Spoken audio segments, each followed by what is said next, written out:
അങ്ങനെ ജോഗിങ്ങിന് പോയ നയനയും ദേവയാനിയെയും കൂട്ടിയിട്ട് ആദർശ് അനന്തപുരിയിലോട്ട് തിരിച്ചു വരികയാണ്. ആ കാഴ്ച കണ്ട് ആകെ ഞെട്ടി നിൽക്കുകയാണ് അനാമികയും ജലജയും. എന്നിട്ട് അവർ പരസ്പരം പറയുന്നുണ്ട്, ഇതെന്താ അമ്മായിയമ്മയും മരുമകളും ഒന്നിച്ചാണോ ജോഗിങ്ങിന് പോയത് എന്നൊക്കെ സംസാരിക്കുകയാണ്. അങ്ങനെ അകത്തോട്ട് കയറി വരുന്ന സമയത്ത് ജലജ ചോദിക്കുന്നുണ്ട്, ഇതെവിടേക്കാണ് നിങ്ങൾ പോയിരുന്നത്, നിങ്ങളെന്താ ഒരുമിച്ചാണോ പോയത് എന്നൊക്കെ ചോദിക്കുമ്പോൾ, ഞാൻ ഒരുമിച്ചല്ല, ഇനി ഞാൻ പോകുന്നത് കണ്ടിട്ട് എൻ്റെ പിന്നാലെ വന്നതാണോ എന്നറിയില്ല എന്നൊക്കെ ഇങ്ങനെ ദേവയാനി പറയുന്നുണ്ട്. ആ സമയത്ത് അനാമിക പറയുന്നുണ്ട്, ഓ ഞാൻ കരുതി വല്യമ്മ ഇവളെയും കൂട്ടി പോയതാണെന്ന് എന്നൊക്കെ ഇങ്ങനെ പറയുമ്പം, അതെന്താ ഇവളെയും കൂട്ടി പോയാൽ എന്നൊക്കെ ചോദിച്ചുകൊണ്ട് നവ്യ അവിടേക്ക് വരികയാണ്. എന്നിട്ട് അവർ അമ്മായിയമ്മയും മരുമകളാവുമ്പം അവർ ഒരുമിച്ച് പോവുകയും വരികയൊക്കെ ചെയ്യും, അതൊക്കെ നിങ്ങൾ എന്തിനാ ചോദിക്കുന്നത്, അങ്ങനെയല്ലേ സാധാരണ നടക്കുക എന്നൊക്കെ ഇങ്ങനെ നവ്യ പറയുന്നുണ്ട്. അങ്ങനെ പിന്നെ ഇത് കേട്ടിട്ട് ദേവയാനി പറയുന്നുണ്ട്, അങ്ങനെ ഇവൾ എൻ്റെ പിന്നാലെ ഒന്നും വരണ്ട എന്നൊക്കെ പറയുന്നുണ്ട്. അപ്പം നയന പറയുന്നുണ്ട്, എന്തായാലും അമ്മ പോകുന്നത് കണ്ടിട്ടുണ്ടെങ്കിൽ നാളെ മുതൽ അമ്മ പോകുന്നത് ഞാൻ കാണുകയാണെങ്കിൽ അമ്മയുടെ കൂടെ തന്നെ ഞാൻ പോകും, നിനക്കെന്തെങ്കിലും ചെയ്യാൻ പറ്റുമോ എന്നുള്ള രീതിയിലൊക്കെ അനാമികയോട് ചോദിക്കുകയാണ്. നയനയുടെ ആ ചോദ്യത്തിന് മുമ്പിൽ ആകെ ഞെട്ടി നിൽക്കുകയാണ് അനാമിക. അങ്ങനെ പിന്നീട് ചായയൊക്കെ ഉണ്ടാക്കി വെച്ചിട്ടുണ്ട്, എടുത്ത് കുടിച്ചോ എന്നൊക്കെ ജലജ പറയുന്ന സമയത്ത് നയന പറയുന്നുണ്ട്, നിങ്ങൾ ഉണ്ടാക്കിയ ചായ ഒന്നും എനിക്ക് വേണ്ട, ഇനി അമ്മ എനിക്ക് ചായ ഇട്ട് തരികയാണെങ്കിൽ ഞാൻ അത് കുടിച്ചോളാം, എനിക്ക് അത് മതി എന്നൊക്കെ പറഞ്ഞിട്ട് നയന അവിടെ നിന്ന് പോവുകയാണ്.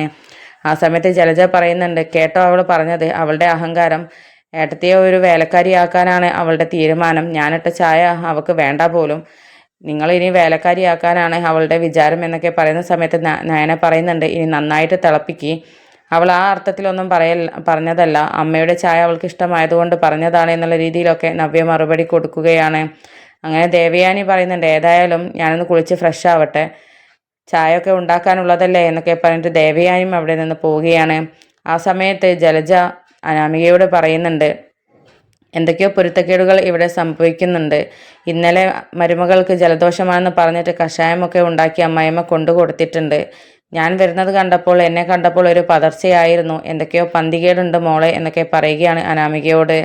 അത് കേട്ട് ആകെ ഞെട്ടിത്തരിച്ച് നിൽക്കുകയാണ് അനാമിക. അങ്ങനെ പിന്നീട് കാണിക്കുന്നത് അനാമിക തൻ്റെ വീട്ടിലോട്ട് ബാഗൊക്കെ എടുത്ത് വരുന്നതാണ്. ആ സമയത്ത് അനാമികയുടെ അമ്മ ഇത് കണ്ടിട്ട്, അല്ല മോളെ നീ എന്താ വന്നത്, ഇനി വഴക്കുണ്ടാക്കി വന്നതാണോ എന്നൊക്കെ ചോദിക്കുകയാണ്. അപ്പോൾ വഴക്കിന് പിന്നെ അവിടെ പഞ്ഞമൊന്നുമില്ലല്ലോ, പക്ഷെ അതൊന്നല്ല, ഞാൻ അങ്ങനെയൊന്നല്ല, എനിക്ക് വരണം തോന്നിയിട്ട് വന്നതാണ് എന്നൊക്കെ അനാമിക മറുപടി പറയുകയാണ്. ആ സമയത്ത് വേണുവിനോട് പറയുന്നുണ്ട്, അച്ഛാ അവിടെ പുതിയൊരു പ്രശ്നമുണ്ട്, ഇന്ന് അമ്മായിയമ്മയും മരുമകളും കൂടെ ജോഗിങ്ങിന് പോയിട്ടുണ്ട്, ഒരുമിച്ചാണ് ആദർശേട്ടൻ്റെ കൂടെ തിരിച്ചു വന്നത്, ഇനി അവർ പോയത് ഒരുമിച്ചാണോ എന്നുള്ള സംശയം എനിക്കുണ്ട്, അവർക്കൊക്കെ എന്തൊക്കെയോ മാറ്റം സംഭവിച്ചിട്ടുണ്ട്, ഇനി മരുമകളെ സ്നേഹിച്ചു തുടങ്ങിയോ എന്നൊന്നും എനിക്കറിയില്ല, എന്തായാലും വല്യമ്മയ്ക്ക് എന്തൊക്കെയോ മാറ്റങ്ങൾ വന്നിട്ടുണ്ട് എന്നൊക്കെ അനാമിക അമ്മയോടും അച്ഛനോടുമായിട്ട് പറയുകയാണ്. അങ്ങനെ ഞെട്ടലോടുകൂടി രേവതി ചോദിക്കുന്നുണ്ട്, അല്ല മോളെ അവര് ഒന്നിച്ചായിരുന്നോ എന്നൊക്കെ ചോദിക്കുകയാണ്. എന്നിട്ട് വേണു പറയുന്നുണ്ട്, എന്തായാലും മോളുടെ സംശയം തള്ളിക്കളയാനൊന്നും പറ്റില്ല, അവരിങ്ങനെ പോയിട്ടുണ്ടെങ്കിൽ ഇതിൽ എന്തൊക്കെയോ കള്ളക്കളികളുണ്ട് എന്നൊക്കെ വേണു പറയുകയാണ്. അപ്പോൾ അനാമിക പറയുന്നുണ്ട്, അതേ അച്ഛാ, ഇത് തള്ളിക്കളയാനൊന്നും പറ്റില്ല, പിന്നെ പ്രത്യേകിച്ച് ഇപ്പോൾ വല്യമ്മയാണ് അവിടുത്തെ ജോലിയും കാര്യങ്ങളൊക്കെ ചെയ്യുന്നത്, പക്ഷെ അതൊക്കെ അവൾക്ക് വേണ്ടിയിട്ടാണ്, അവളുടെ കാര്യങ്ങൾക്ക് പ്രയോറിറ്റി കൊടുത്തിട്ടാണ് വല്യമ്മ ഓരോ കാര്യവും ചെയ്യുന്നത്, പാചകം ചെയ്യുന്നത് പോലും അവൾക്ക് ഇഷ്ടപ്പെട്ടതാണ് അവിടെ പാചകം ചെയ്യുന്നത്, അല്ലാതെ മറ്റുള്ളവരുടെ ഇഷ്ടമൊന്നും നോക്കുന്നില്ല, അതൊക്കെ ഞാൻ ശ്രദ്ധിച്ചിരുന്നു എന്നൊക്കെ ഇങ്ങനെ അനാമിക പറയുന്നുണ്ട്. അപ്പോൾ ഇത് കേട്ടിട്ട് രേവതി പറയുന്നുണ്ട്, അങ്ങനെയാണെങ്കിൽ അമ്മായിയമ്മയും മരുമകളും കൂടി ആരും കാണാതെ സ്നേഹിക്കുന്നുണ്ട് എന്നുള്ളത് നമ്മൾ സംശയിക്കണം എന്നൊക്കെ പറയുകയാണ്. അപ്പോൾ അനാമിക പറയുന്നുണ്ട്, അങ്ങനെ സംശയിക്കാനുള്ള കാര്യങ്ങളൊന്നും അവരുടെ ഇതിൽ ഞാൻ കണ്ടിട്ടില്ല, കാരണം എൻ്റെ മുന്നിൽ വെച്ച് അവളെ നല്ല ശകാരിക്കുകയും എൻ്റെ ഒപ്പം ഇന്ന് സംസാരിക്കുകയും ഒക്കെ ചെയ്യാറുണ്ട് എന്നൊക്കെ ഇങ്ങനെ അനാമിക പറയുന്നുണ്ട്. അപ്പോൾ മോള് പറഞ്ഞല്ലോ അവരൊന്നിച്ചാണ് ജോഗിങ്ങിന് പോയത് എന്നുള്ളത് രേവതി ചോദിക്കുന്ന സമയത്ത്, അത് ഞാൻ പറഞ്ഞല്ലോ അവർ ഒന്നിച്ചല്ല എന്നുള്ളത്, ആദ്യം വല്യമ്മ പോയി പിന്നെയാണ് അവൾ പോയത്, ഇനിയിപ്പോൾ വല്യമ്മ പോകുന്നത് കണ്ടിട്ട് അവരെ മയക്കാൻ വേണ്ടിയിട്ട് പിന്നാലെ പോയതാണോ എന്നുള്ളത് അറിയില്ല, ഒന്നും വ്യക്തമല്ല അമ്മേ, എന്തൊക്കെയോ അവിടെ നടക്കുന്നുണ്ട്, ഇതിൻ്റെ ഉള്ളിൽ എന്തൊക്കെയോ കള്ളക്കളികൾ ഉണ്ട് എന്നൊക്കെ പറയുകയാണ് അനാമിക. അങ്ങനെ പിന്നീട് നയനയും ആദർശും ഓഫീസിലോട്ട് പോകാൻ വേണ്ടിയിട്ട് ഇറങ്ങുകയാണ്. ആ സമയത്ത് ഭക്ഷണമൊക്കെ പാത്രത്തിലാക്കിയിട്ട് ദേവയാനി നയനയുടെ കയ്യിൽ കൊടുക്കുന്ന സമയത്ത് ഭക്ഷണം മുഴുവൻ കഴിക്കണം, കളയരുത് എന്നൊക്കെ പറയുന്നുണ്ട്. ഇത് കേട്ടിട്ട് നയന പറയുന്നുണ്ട്, ഭക്ഷണമൊന്നും കളയാറില്ല, മുഴുവൻ കഴിക്കാറാണ് പതിവ് എന്നൊക്കെ പറയുകയാണ്. എന്നിട്ട് കളയാനല്ലല്ലോ അമ്മ ഉണ്ടാക്കി തരുന്നത് എന്നൊക്കെ ഇങ്ങനെ ചോദിക്കുന്ന സമയത്ത്, അതൊന്നും പറയാൻ പറ്റില്ല, നീയാണല്ലോ കൊണ്ടുപോകുന്നത്, അപ്പോൾ നീ കളഞ്ഞിരിക്കും എന്നൊക്കെ ദേവയാനി പറയുന്നുണ്ട്. അപ്പോൾ ഇത് കേട്ടിട്ട് ആദർശ് പറയുന്നുണ്ട്, ഞാൻ കളഞ്ഞാലും അവൾ കളയത്തില്ല അമ്മേ, അവൾക്ക് ഭക്ഷണത്തിൻ്റെ വില എന്താണെന്നുള്ളത് ശരിക്കും അറിയാം എന്നൊക്കെ ഇങ്ങനെ ആദർശ് പറയുകയാണ്. അപ്പോൾ ഇത് കേട്ടിട്ട് ദേവയാനി പറയുന്നുണ്ട്, അല്ലെങ്കിലും നിനക്ക് ഭാര്യയെ സപ്പോർട്ട് ചെയ്യലാണല്ലോ നിന്റെ ജോലി എന്ന് പറയുകയാണ് ദേവയാനി. അപ്പോൾ നയന പറയുന്നുണ്ട്, അമ്മമാർ സ്നേഹത്തോടെ വെച്ച് വിളമ്പുന്ന ഭക്ഷണത്തിന് ടേസ്റ്റ് കൂടുമെന്നാണ് പറയാറ് എന്നൊക്കെ ഇങ്ങനെ നയന പറയുന്ന സമയത്ത് ദേവയാനി പറയുന്നുണ്ട്, അതിന് ഞാൻ നിനക്ക് സ്നേഹത്തോടെയൊന്നുമല്ല വെച്ച് വിളമ്പുന്നത് എന്നൊക്കെ പറയുമ്പോൾ അതൊന്നല്ല എനിക്ക് തോന്നിയത്, എനിക്കെന്തായാലും ഈ ഫുഡിന് നല്ലൊരു ടേസ്റ്റ് തോന്നിയിട്ടുണ്ട് എന്നൊക്കെ മറുപടി കൊടുക്കുകയാണ് നയന. അങ്ങനെ പിന്നീട് ആദർശ് ദേവയാനിയോട് യാത്രയൊക്കെ പറഞ്ഞിട്ട് അവർ രണ്ടുപേരും ഓഫീസിലോട്ട് പോവുകയാണ്. പോകുന്ന സമയത്ത് ആദർശ് കാണാതെ നയന ദേവയാനിക്ക് ടാറ്റയൊക്കെ കൊടുക്കുന്നുണ്ട്. അങ്ങനെ അവർ ഓഫീസിലോട്ട് പോവുകയാണ്. അങ്ങനെ പിന്നീട് ഒരു ഉച്ചയൊക്കെ ആവുമ്പോൾ ദേവയാനി പറഞ്ഞതനുസരിച്ച് ആദർശിനോട് പുറത്തോട്ട് പോകുന്ന കാര്യമൊക്കെ ചോദിക്കാനായിട്ട് വരികയാണ്. അങ്ങനെ നയന ആദർശിനോട് ചോദിക്കുന്നുണ്ട്, ആദർശ് ഏട്ടാ, എൻ്റെ അമ്മ വീട്ടിൽ നിന്ന് വിളിച്ചിരുന്നു, അമ്മയ്ക്ക് എന്തോ പർച്ചേസ് ഉണ്ടെന്നാണ് പറഞ്ഞത്, അപ്പോൾ അമ്മയുടെ കൂടെ ഞാനൊന്ന് പോയാലോ എന്ന് വിചാരിക്കുകയാണെന്നൊക്കെ പറയുന്ന സമയത്ത്, അമ്മയുടെ കൂടെ പുറത്ത് പോകാൻ ആഗ്രഹം ഉണ്ടാവുമല്ലേ, എന്നാൽ പിന്നെ നീ പൊയ്ക്കോ എന്നൊക്കെ പറയുകയാണ്. എന്നിട്ട് നീ ഏതായാലും പുറത്ത് പോകാൻ നിൽക്കുകയല്ലേ, എന്തായാലും നിനക്ക് ക്യാഷ് ഒന്നും വേണ്ട എന്നൊക്കെ ചോദിക്കുമ്പോൾ അതൊന്നും വേണ്ട എന്നൊക്കെ പറയുകയാണ്. അപ്പോൾ ആദർശ് പറയുന്നുണ്ട്, അതൊന്നും പറ്റില്ല, ഏതായാലും ഞാൻ നിനക്ക് തരുന്ന ഔദാര്യമല്ല എന്നൊക്കെ പറഞ്ഞിട്ട് ആദർശ് നയനയുടെ കയ്യിൽ കുറച്ച് ക്യാഷ് കൊടുക്കുന്നുണ്ട്. എന്നിട്ട് ഇന്നത്തേക്ക് നീ ഇവിടെ ജോയിൻ ചെയ്തിട്ട് ഒരു മാസം തികയുകയാണ്, ഇത് നിൻ്റെ ഫസ്റ്റ് സാലറിയാണ് എന്നൊക്കെ പറഞ്ഞിട്ട് ആദർശ് നയനയുടെ കയ്യിൽ സാലറി കൊടുക്കുകയാണ്. ആ സമയത്ത് നയന വേണ്ട എന്നൊക്കെ പറയുന്നുണ്ട്. അപ്പോൾ ഇന്ന് എല്ലാവർക്കും ഞാൻ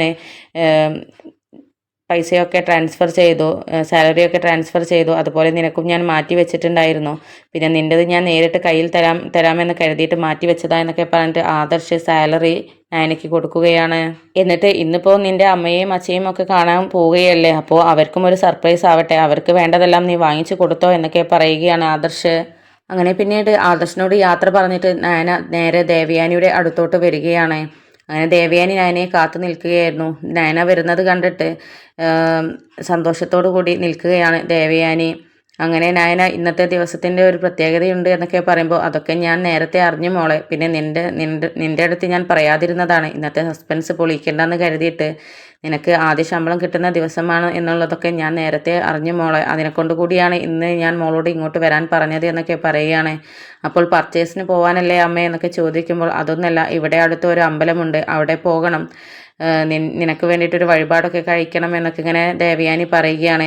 അങ്ങനെ നയന പറയുന്നുണ്ട്, ഏതായാലും എനിക്ക് ആദ്യം കിട്ടിയ സാലറി അല്ലേ, അത് അമ്മ തന്നെ വാങ്ങണം, പിന്നെ ആദർശേട്ടന് കൊടുക്കാമെന്നാണ് കരുതിയത്, അപ്പോൾ ആദർശേട്ടൻ തന്നെ എനിക്ക് തന്നതുകൊണ്ട് അത് ആദർശേട്ടൻ വാങ്ങിച്ചില്ല, അതുകൊണ്ട് അമ്മ ഇത് വാങ്ങിക്കണം എന്നൊക്കെ പറയുകയാണ്. അപ്പോൾ ദേവയാനി പറയുന്നുണ്ട്, ഇത് എനിക്കല്ല തരേണ്ടത്, മോളുടെ അച്ഛനും അമ്മയ്ക്കുമാണ് കൊടുക്കേണ്ടത്, മോൾക്ക് ആദ്യം കിട്ടിയ സാലറി അല്ലേ, അവരല്ലേ മോളെ കഷ്ടപ്പെട്ട് പഠിപ്പിച്ചതും വളർത്തിയതും എന്നൊക്കെ പറയുന്നുണ്ട്. അപ്പോൾ ഇത് അവർ വാങ്ങിക്കില്ല, കാരണം കല്യാണം കഴിഞ്ഞ പെൺകുട്ടികൾ ഭർത്താവിൻ്റെ വീട്ടുകാരെയാണ് നോക്കേണ്ടത് എന്നൊക്കെയാണ് എൻ്റെ അമ്മയും അച്ഛനും പറയാറുള്ളത്, അതിനെക്കൊണ്ട് ഇത് അവർ വാങ്ങിക്കില്ല എന്നൊക്കെ പറയുകയാണ്. അപ്പോൾ ദേവയാനി പറയുന്നുണ്ട്, അതൊക്കെ ആയിക്കോട്ടെ, പക്ഷേ ഇത് മോള് അച്ഛൻ്റെയും അമ്മയുടെയും കയ്യിൽ സന്തോഷത്തോടു കൂടി കൊടുക്കണം എന്നൊക്കെ പറയുകയാണ് ദേവയാനി.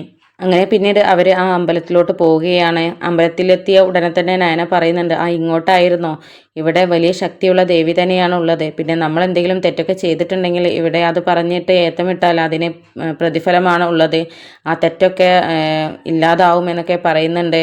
അപ്പോൾ ദേവയാനി പറയുന്നുണ്ട്, ഇതൊക്കെ മോൾക്ക് അറിയാലോ എന്നൊക്കെ ചോദിക്കുമ്പോൾ അതൊക്കെ അമ്മ പറഞ്ഞു തന്നതാ എന്നൊക്കെ പറയുകയാണ് നയന. അപ്പോൾ നയന ചോദിക്കുന്നുണ്ട്, അമ്മ എന്തിനാ ഇങ്ങോട്ട് വന്നത്, അമ്മ അതിന് മാത്രമുള്ള എന്ത് തെറ്റാ ചെയ്തത് എന്നൊക്കെ പറയുമ്പോൾ, ജീവിതത്തിൽ ഞാൻ ഇന്നേ വരെ ഒരു തീർത്താൽ തീരാത്ത തെറ്റാണല്ലോ നിന്നോട് ചെയ്തിട്ടുള്ളത്, അപ്പോൾ അതൊക്കെ പറഞ്ഞിട്ട് എനിക്ക് ഇവിടുന്ന് പ്രായശ്ചിത്തം ചെയ്യണം എന്നൊക്കെ ഇങ്ങനെ പറയുകയാണ് ദേവയാനി. അങ്ങനെ അവർ അവിടേക്ക് പ്രാർത്ഥിക്കാൻ വേണ്ടി പോവുകയാണ്. എന്നിട്ട് പൂജാരി കൊടുത്തതിനനുസരിച്ച് ദേവയാനി നയനയെ ആരതിയൊക്കെ ഒഴിയുന്നുണ്ട്. അങ്ങനെ ആ ഒരു രസകരമായ കാഴ്ച കണ്ടിട്ടാണ് നമ്മുടെ കനക അവിടേക്ക് വരുന്നത്. അങ്ങനെ ആ കാഴ്ച കണ്ടിട്ട് ആകെ ഞെട്ടി അത്ഭുതത്തോടു കൂടി നോക്കി നിൽക്കുകയാണ് കനക.